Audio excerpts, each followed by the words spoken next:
Congratulations to the graduating classes of Film and Rhetoric, and warm greetings on this special day to family members, friends, fellow students, and our esteemed faculty. Today I set out to answer a popular question, one that we as students have been asked more times than there are protests on Sproul Plaza. What is rhetoric? To help shed some light on this important inquiry, I asked a professor who was instrumental in my selection of rhetoric as a major for her definition of our dynamic field. According to Kathryn Thompson, rhetoric is the major in which one is able rigorously to combine methodological approaches from across the humanities and qualitative social sciences to understand past and current framings of the most important problems of our day. Professor Thompson's class, The Rhetoric of Scientific Discourse, was the first rhetoric course I took at Cal. I had no prior experience with or exposure to the department, and up until that point, I had intended to major in integrative biology. Yet the sciences left my passion for language and writing untended to, and Professor Thompson's class sounded like the perfect opportunity to pursue these seemingly oppositional, or at least traditionally segregated fields simultaneously. In our study of stem cell legislature and the text of Proposition 74, we learned how various types of language are both employed and deployed by policymakers, politicians, and religious groups in an effort to sway the American public in a particular direction. Granted, it might seem strange to take an upper division elective before completing any of the major's prerequisites, but I couldn't be happier that I did things a bit backwards, because it was in that class that I first realized just how prevalent, deep-rooted, and paramount the field of rhetoric truly is. Whether or not we realize it, we engage in the practice of rhetoric every day through our words, actions, and choices. Every utterance, whether spoken or written, is an argument.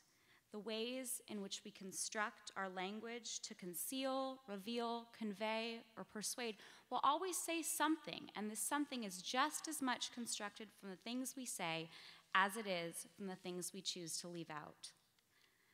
That is to say, what we say, how we say it, and what we don't say may be the three most elemental building blocks of language, communication, and the transmission of ideas and concepts between and across individuals. There is no doubt that this field of ours is incredibly multidimensional and unique. It is perhaps the only major that forces you to argue with yourself. It is the major that permits you to write papers with titles like P for Political, an analysis of the historical, literary, and artistic references in the graphic novel V for Vendetta and its 2005 film adaptation. Rhetoric is the field that allows you to study everything from Plato to poetry, from ballot language and legislature to the American autobiography, from social institutions, post-1950s German linguistic philosophy, and the Speech Act to contemporary politics. The reason that upper division rhetoric courses incorporate or apply themselves to so many other disciplines is because rhetoric is an inherent part of every discipline.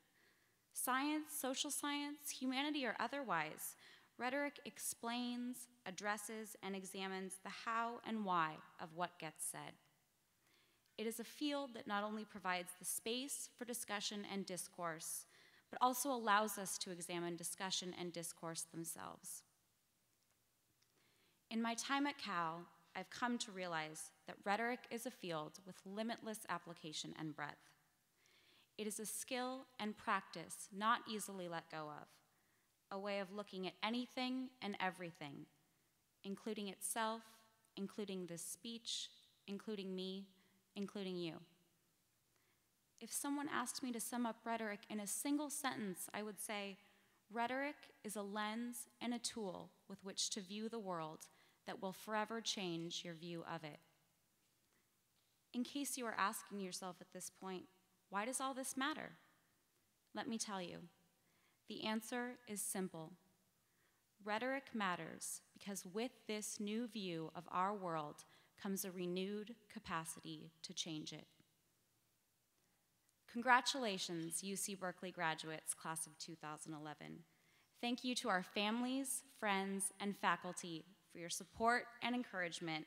And of course, go Bears!